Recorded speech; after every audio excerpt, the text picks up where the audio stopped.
hari ada anak pindahan yang misterius tiba-tiba pindah ke kelas kalian. Apakah kalian akan mencari tahu siapa dia sebenarnya? Atau kalian cuek aja? Nah, sama seperti film yang akan kita bahas alurnya kali ini, film ini berjudul Komitmen. Film Korea yang dirilis pada tahun 2013 ini menceritakan tentang seorang anak pindahan sekolah SMA yang terlihat culun, pendiam, namun juga mencurigakan. Oke, tanpa banyak basa-basi lagi, selamat datang. On all of the sugar and let's throw this fucking party with some bitch lasagna, bitch lasagna. Look at these series, they just crying for their mama. Bitch lasagna, bitch lasagna. T-series ain't nothing but a bitch. Mari kita masuki alur ceritanya.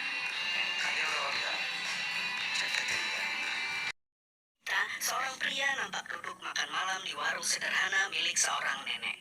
Mereka nampaknya saling mengenal dan bicara dengan kata-kata yang hanya dikenali oleh para agen rahasia. Setelah makan, menunjukkan foto anak laki-laki dan perempuan yang ia sayangi dan kemudian berpamitan, pria parubaya itu bergegas pergi.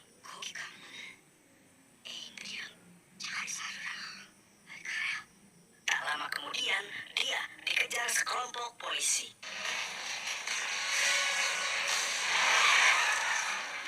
Yang pada akhirnya dia mati tertembak tepat di dadanya. Dia adalah agen rahasia Korea Utara yang menyusup ke Korea Selatan. 2 tahun berlalu, kabar kematian sang ayah disampaikan kepada kedua anaknya yang ditahan di penjara Korut sebagai jaminan ketika ayahnya sedang bertugas sebagai agen rahasia. Ini 2 anak di dalam foto tadi, Myung-hun sang kakak dan adiknya Hye-in. Pemerintah Korea Utara menganggap ayah Myung-hun adalah pengkhianat. Sehingga seorang kolonel bernama Moon hendak menembak mati kedua anak tak bersalah ini. Myung-hun melindungi Hye-in, adiknya yang ia sayangi.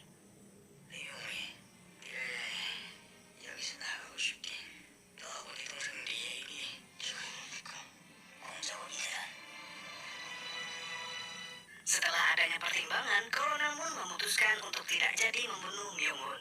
Dan Kolonel Moon menugasinya menggantikan peran ayahnya sebagai agen rahasia di Korea Selatan dengan nama baru, Kang Dae-ho. Setelah menyiapkan semua, Dae-ho berangkat untuk menjalankan misinya. 예, 강대호. 왜 내렸지? 사람들이 죽고 싶었어요. 혼자 내렸어? 다 죽었습니다. Perjalanan menembus batas negara dilewati dengan lancar. Dae-ho diterima oleh 2 orang Korut yang telah lama berada di Korea Selatan sebagai agen. Di rumah mereka, Dae-ho bisa mulai menjalankan misi menyamar sebagai siswa SMA. 그러고 너 내일 일찍 일어나야 돼. 여기 학교에서 공부 많이 시키고 새벽부터 야자까지. 여자가 뭡니까? Singkat cerita, keesokan harinya Dae-ho berangkat ke sekolah. Setelah perkenalan sebagai anak baru, dia duduk di bangku paling belakang bersama seorang anak perempuan. Tak lama berselang, sekelompok anak laki-laki yang sok jagoan mendatangi anak perempuan itu. Mereka sepertinya sudah biasa jadi tukang ganggu dan bully siswa lain. Dae-ho tetap mencoba cool dan tidak begitu menggubris geng bully itu. Ia malah memperhatikan anak perempuan di sebelahnya. Ternyata namanya adalah Lee Hye-in, persis nama adiknya. Scene berganti, Dae-ho sudah diserbu dan dipojokkan oleh geng bully di atas balkon.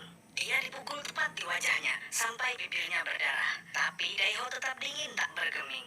Dompetnya ditarik paksa dan mereka menemukan foto keluarga Dae-ho, ayah dan adiknya yang cantik. Geng bully terus mengoloknya sebagai anak blasteran Cina Korea yang dianggap rendahan. Ketika posisi Dae-ho semakin tersudutkan, Pak Guru datang menyelamatkannya. Dae-ho kemudian berjalan pergi. Sampailah ia di lorong ruangan tari dan balet. Lee Hye-in nampak sedang mengintip dari luar dan Dae-ho menghampirinya. Dan si cowok kaku serta pendiam itu tiba-tiba bicara kepada Hye-in. 너한테 왜 그러는 거야? 이유 같은 거 없어? Ketika ada di kelas, ada hukuman bagi siswa yang terlambat, termasuk Hye-in dan Dae-ho. Geng bully bersikap seperti sok-sokan dan terus membuli si anak baru. Tanpa protes, Dae-ho membersihkan jendela dengan tekun. Sementara Hye-in mulai senyum-senyum sendiri memperhatikan keseriusan Dae-ho.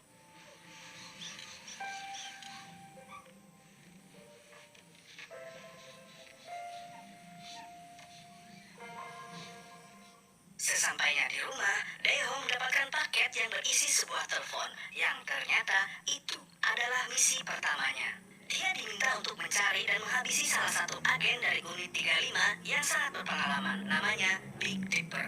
이제부터 남주소가 쓰인 이 인물을 많이 죽었어. 범죄상을 찾아오세요. 케이크 하나 주십시오. 잠시 저는 넉넉하게 넣습니다. Kembali ke sekolah, ketika Daeho masuk kelas, Hae-in sedang dibully habis-habisan oleh siswa lain.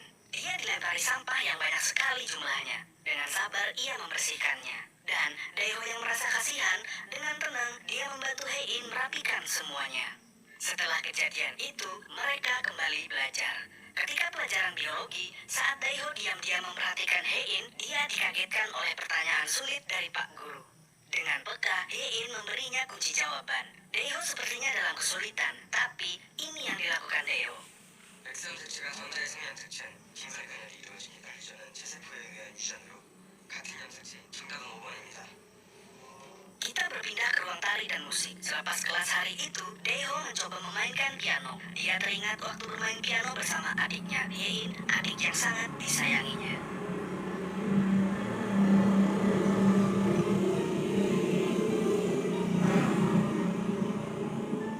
Tiba-tiba, Hae-in masuk dan Daeho kaget dan berhenti bermain piano. Kemudian, dia pergi meninggalkan Hae-in. Ternyata Hae-in menyukai tari balet. Ketika dia sedang berlatih, geng tari masuk dan mulai membulinya. Dari luar, Daeho mendengarkannya. Meski berseragam SMA dan berstatus pelajar, Daeho tetaplah agen rahasia. Sepulang sekolah, dia kembali menjalankan misinya untuk mencari agen Big Dipper. Dengan Ducati Monsternya, Daeho beraksi. Perburuan yang seru pun terjadi.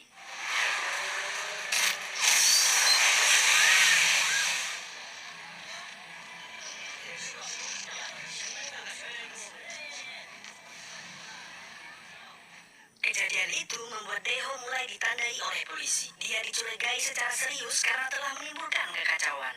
Daeho mencoba menenangkan dirinya. Menjadi orang lain memang melelahkan. Usai berlari-lari di lapangan untuk melepas penat, dia duduk sendirian menatap foto ayah dan adiknya.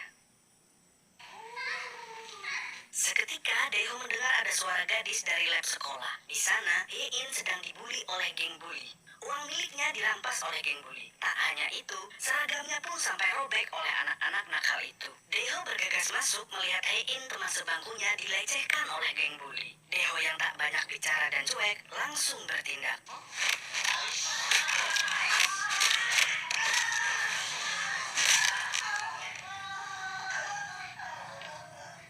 Keesokan harinya, sikap dingin Daeho sebagai seorang agen mata-mata tak lagi bisa ia sembunyikan. Dalam situasi tegang di buru polisi, Daeho jadi sangat waspada terhadap serangan apapun, termasuk serangan yang ini.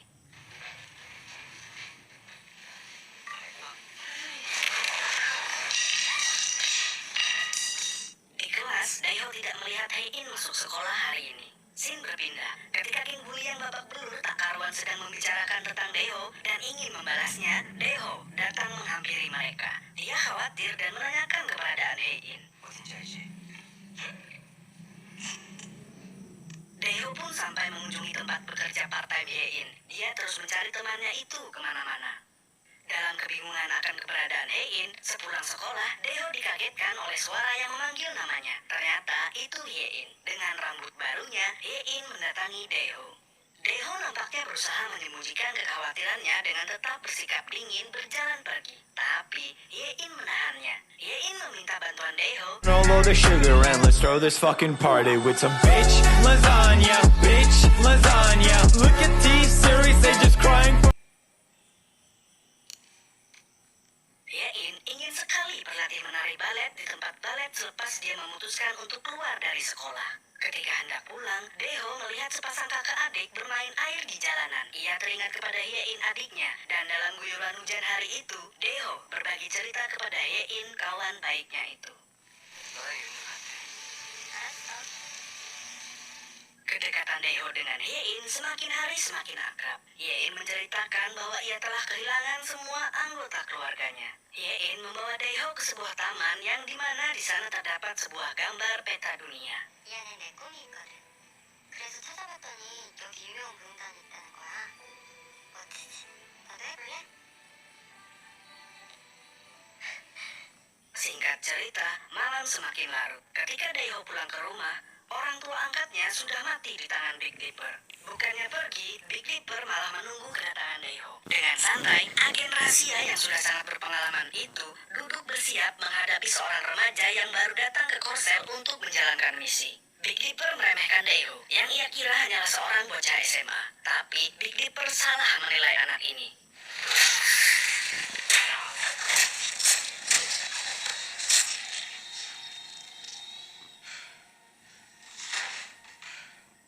Setelah berhasil mengalahkan Big Dipper, Daeho tahu dia semakin tersudut dalam bahaya. Dia membereskan semua barangnya lalu menghilangkan jejak dengan membakar rumah itu menggunakan gas dan percikan api dari microwave. Dengan Ducati monsternya, dia pun pergi.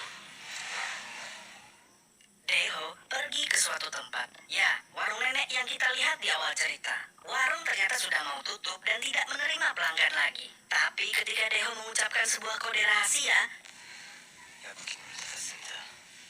Daeho diminta untuk duduk sebentar. Tak berapa lama, karena terluka dan kelelahan campur mengantuk, Daeho terjatuh dari kursinya. Nenek merawat dan menjaga Daeho. Itulah tugasnya berada di Korea Selatan. Dan ketika mereka usai berbelanja, mobil patroli polisi datang mendekat. Daeho kemudian panik, tapi nenek dengan tenang dan kalem menghadapi polisi tersebut. Tugas nenek berada di sini adalah memastikan semua agen terawat dan tetap hidup. Untuk Daeho lah nenek bertahan di tempat yang berbahaya itu. Ketika Daeho menceritakan keluarganya dan menunjukkan sebuah foto, nenek pun tersadar. Bocah ini adalah anak dari seorang agen yang dulu datang ke warungnya. Waktu berlalu, Daeho yang sudah pulih mendapatkan misi baru sekaligus misi terakhirnya. Kolonel Moon memintanya merebut sebuah barang penting yang telah direbut oleh agen lain. Sebagai imbalannya, dia bisa bertemu kembali dengan adiknya. Sambil menonton video dari adiknya, kerinduan dan rasa sayang pada Yein membuat Daeho mengiyakan misi yang sangat membahayakan nyawanya tersebut. Sebagai agen rahasia yang masih muda, mahir menjalankan misi, Daeho masuk ke area musuh dan berusaha merebut barang yang diinginkan oleh Kolonel Moon.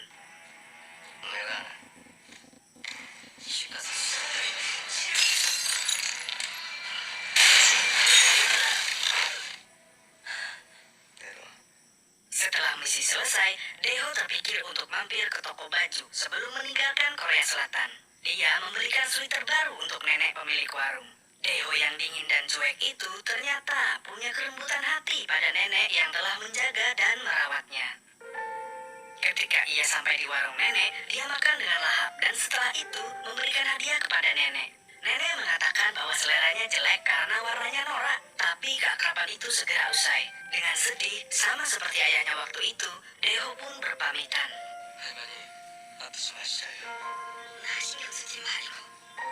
Satu lagi orang yang ingin Daeho kunjungi. Dia mengunjungi tempat Hein berlatih menari balet dan ia berpamitan kepada Hein.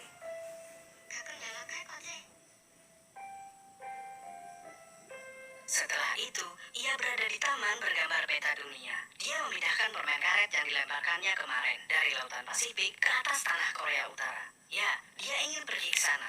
Adiknya yang ia sayangi memang berada di sana. Scene berganti. Dengan membawa barang yang diminta Kolonel Moon, Daeho akan menyeberang laut dengan menggunakan sebuah kapal. Tapi ternyata, pemilik kapal yang akan mengantarkan Daeho adalah seorang agen rahasia juga. Dengan tiba-tiba, orang itu menusuk Daeho. Ia tidak terima jika Daeho membawa barang berharga itu dan berhasil kembali ke Korea Utara.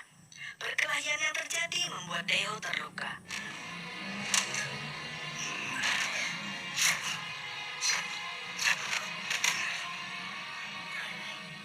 Tapi dengan kemampuannya, orang itu berhasil ia lumpuhkan.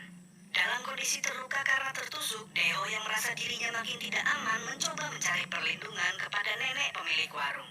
Tapi ketika sampai ia di dekat warung, dia melihat nenek dalam kepungan polisi. Nenek yang menyadari semua agen rahasia dalam bahaya, termasuk Daeho yang ada di situ, berteriak keras dan memberi kode dan meminta Daeho segera pergi dari tempat itu.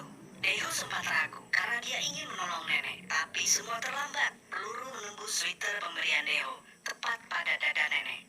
Nenek pun harus mati saat itu juga, dan Daeho berlari menyelamatkan diri sekencang-kencangnya sambil menahan rasa sedihnya. Karena perlindungan pertamanya telah gugur, Daeho memutuskan untuk pergi sambil menahan lukanya yang semakin parah.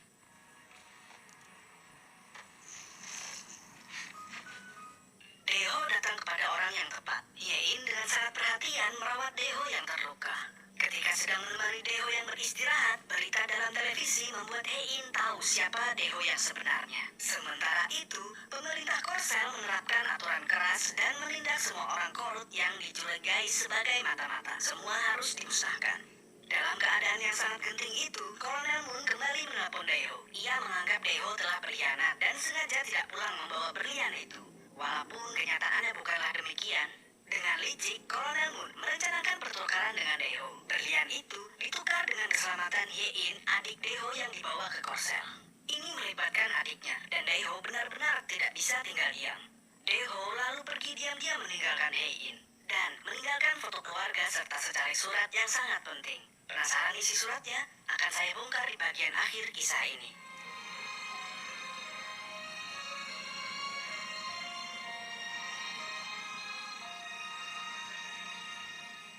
Segera setelah membaca surat itu, entah kenapa, Yein segera menelpon polisi. Sementara itu, Deho yang sangat emosional berhasil sampai ke tempat perjanjiannya dengan Kolonel Moon di sebuah tempat parkir. Deho kaget, sedih campur marah melihat adiknya disandra oleh agen mata-mata anak buah Kolonel Moon. Karena orang yang disayanginya disakiti, kemarahan Deho langsung dikeluarkan dengan teriakannya dan baku tembak tak terelakkan lagi.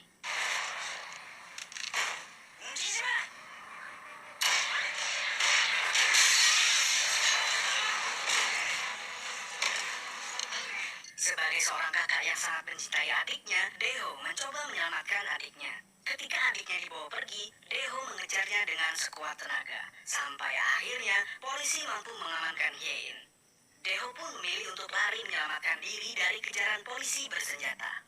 Sementara itu, Yein, kawan Deho, malah diculik oleh agen bawahan Moon. Ketika tahu kondisi adiknya telah aman, Deho baru mendapat kabar bahwa teman dekatnya sedang dalam bahaya. Perasaannya semakin bercampur aduk. Adiknya yang sangat ia cintai kini berada di tempat yang aman bersama polisi Korea Selatan. Tapi teman baiknya malah disandra Kolonel Moon. Di jalanan kota, Deho menangis sejadi-jadinya karena merasa putus asa dengan semua kejadian yang dialaminya. Tapi Deho tetaplah Deho. Meski menangis, jiwa pembunuh berdarah dinginnya masih menyala. Dia mendatangi markas Moon seorang diri untuk menyelamatkan sahabatnya Yein. Dan inilah yang terjadi.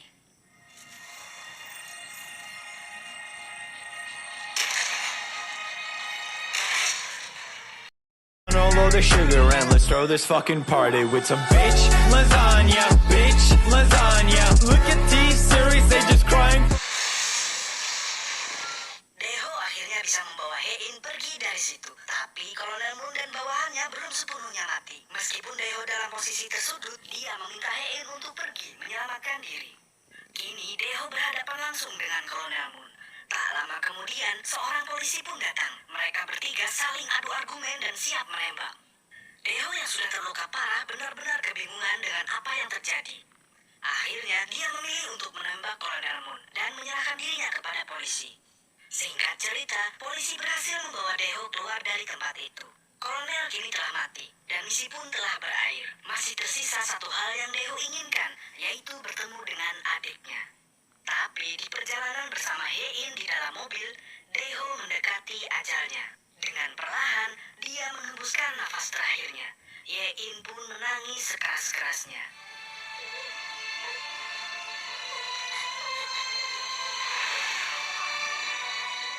Anak sekolah yang awalnya diremehkan ternyata agen rahasia asal korut yang profesional itu pun pergi untuk selamanya.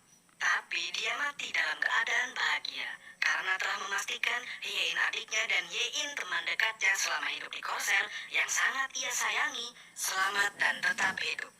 Waktu berlalu. Di musim dingin itu, Yein temannya Deho menjumpai Yein adiknya Deho. Kedua Yein ini berjalan-jalan berdua sambil bercerita tentang Deho, pahlawan mereka. All of the sugar and let's throw this fucking party with some bitch lasagna, bitch lasagna. Look at these series, they just crying.